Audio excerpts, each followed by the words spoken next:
26 ta' frar, Santa Anna Lajn Martri, għexet bejn wieħed u ieħor bejn l-1565 u l-1601.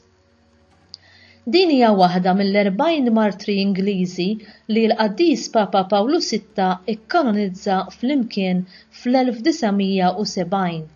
Hi u żewġha huma eżempju erojku ta' dedikazzjoni minn lajċi fi żmien ta' persekuzzjoni. Anna Nii Hayhem kienet bint ġenituri Kalvinisti akkaniti, ikkonvertiet għar-reliġjon Kattolika flimkien ma' huwa meta kienet ma kellhomx 20 sena. Minħabba f'hekk it-tnejn kienu maqtuwajn mill-wirt. Fl-1585 meta hi kellha 19-il sena iżżewġet lir-Roġel Lajn, ikkonvertiet li ikkonverta tal-età tagħha u malajr ġie arrestat għax kien imur għall-quddies. Huwa wkoll kien ġie maqtugħ mill-wirt u miet fl-eżilju fi Fjandra fl-1594. Anna sabet ruħha faqar kbir u bdiet tieħu ħsieb dar kbira f'Londra li Father John Gerard Ġiżwita kien fetaħ biex jilqa' fiha lill-qassisin fi żmien tal-persekuzzjoni Protestanta. Minkejja s-saħħa dgħajfa tagħha, Anna kienet tagħmel kollox f'din id-dar, tant li kienu laqmuha is-Sinjura Marta. Hija uriet li kienet mara ta' kapaċità, deskreta u ġentili. Fil-ħin liberu tagħha kienet tgħallem lit-tfal u taħdem ir-rakmu. Wara il-ħarba famuża ta' Father Gerard mit-Torri ta' Londra fl-1597 hi marret f'dar oħra. Biex id-dedikazzjoni tagħha tkun permanenti u aktar kompleta, Anna ħadet il-voti ta' faqar, kastità u ubidjenza u minkejja l-periklu, nuqqas ta' saħħa u ġieħ ta' ras kważi kontinwu kienet tgawdi paċi kbira.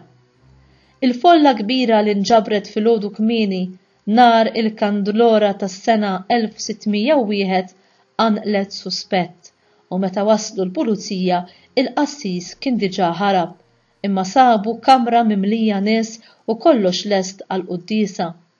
Anna ġiet arrestata u mitfuha l-ħabs. Fis-26 ta' frar hija kienet akkużata li laqat għandha saċerdot. Il-prova prinċipali kien l-artal li nstab fid-dar. Instabet ħatja u kkundannata għal mewt, qatluha l-għada.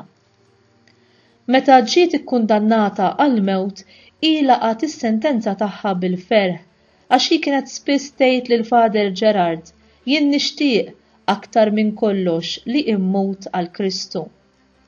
Lil-folla li nġabret f'Tyburn hija qaltilhom, jiena ġejt issentenzjata għal mewt għax tajt kemm lill-qassis Kattoliku u tant m'għandix indiema li għamilt hekk li b'qalbi kollha nixtieq li flok wieħed nilqa' 1000. Imbagħad hija bieset il-forka u qadet arkubtejha u bdiet titlob. Kellha biss 35 sena.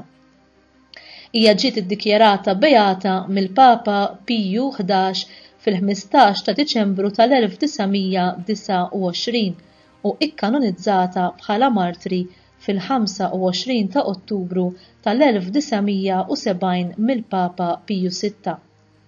Santa Anna Lajn tista' titqies bħala mudell u patruna tan-nisa li jieħdu ħsieb id-djar tas-saċerdoti.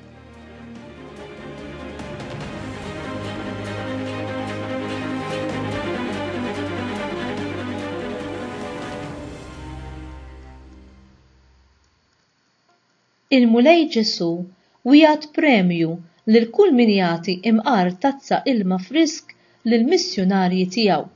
Insibuha f'Mattew kapitlu 10 vers 40 u 42. Anna Lajn tat aktar għan-nom tas-saċerdozju, tat il-ħajja tagħha stess. Forsi ma tantx għataw min għadu japprezza il-kobor tas-saċerdozju fi żminijiet tal-lum, għax ix-xitan qed jagħmel minn kollox biex minħabba xi ftit minnhom jagħti reputazzjoni ħażina lil kollha kemm huma.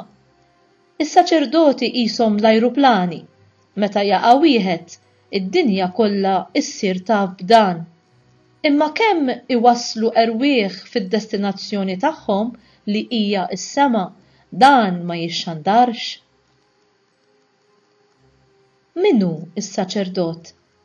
Ejjew naħsbu għal ftit mumenti fuq il-kobor tas-saċerdozju fil-Knisja, fuq il-qawwa tas-saċerdoti li jaħfru d-nubiet f'isem Alla, fuq is-seta li jikkonsagraw sempliċi ħobbs fil-ġisem, ir-ruħ u d-divinità ta' Sidna Ġesu Kristu, fuq ir-responsabbiltà tremenda tas-saċerdoti fejn jidħol id-destin etern tal-erwieħ immortali li huma fdati f'idejhom, li huma għandhom jiggwedaw l-erwieħ billi jxandrulhom il-verità sħiħa u jwissuhom biex iżommu fit-triq id-dritta tal-kmandamenti ta' Alla.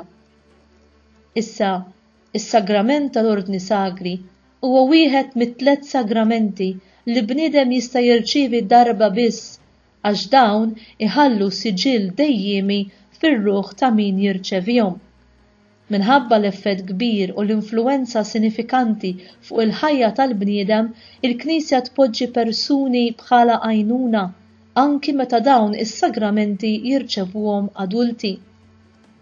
Fejn mela nistaqsi huma l-sponsors għas-saċerdot? Huwa din il-grazzja mhux tqila biżżejjed biex jistoqilha dan is-sapport? Ċertament, l-mulej fadal is-saċerdoti kollha tiegħu ma' San Ġwan fidejn il-merti tal-om impirka taħt is-salib. Imma hi ma tkunx ferħana li kollha llum iben jew bint li jgħinuha f'din ir-responsabbiltà permezz ta' interċessjoni, sagrifiċċji ta' kull xorta ta' għajnuna lis-saċerdoti li huma l-ulied ta' qalba. Ċertament li ħadd m'għandu dubju dwar dan. X'sejħa nobli hi din li wieħed jilqa' fuqu il-missjoni li jissapportja lil xi saċerdot billi jgħinhom fir-responsabbiltà immensa tagħhom fejn jidħlu l-affarijiet qaddisa ta' Alla f'dinja dejjem iżjed sekolarizzata.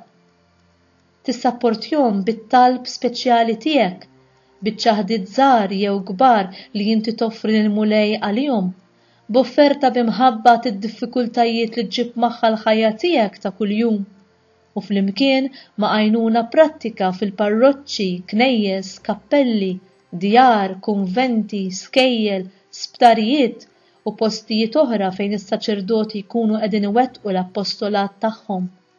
F'dan intassew iben u bint is-Sinjura, f'dan intassew għajnuna xierqa għas-saċerdoti.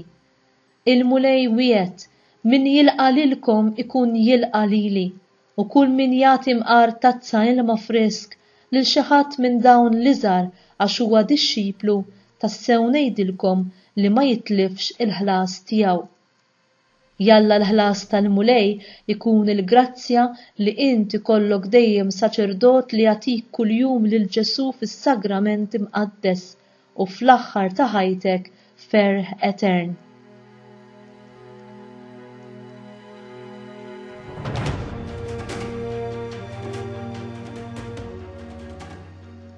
Talba.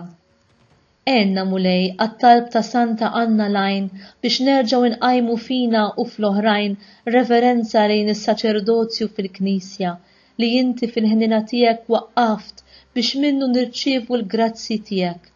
Għamel li naslu biex nagħtu s-sapportana lis-saċerdoti tiegħek bit-talb u bl-offerta tas-sagrifiċċji tagħna ta' kuljum. Bajnuna fil-prattika fil-parroċċi u fil-postijiet kollha fejn is-saċerdoti jkunu qegħdin iwettqu l-appostolat tagħhom. Għenna ngħinuhom ikunu saċerdoti qaddisin. Nitolbuk dan bi Kristu Sidna. Amen.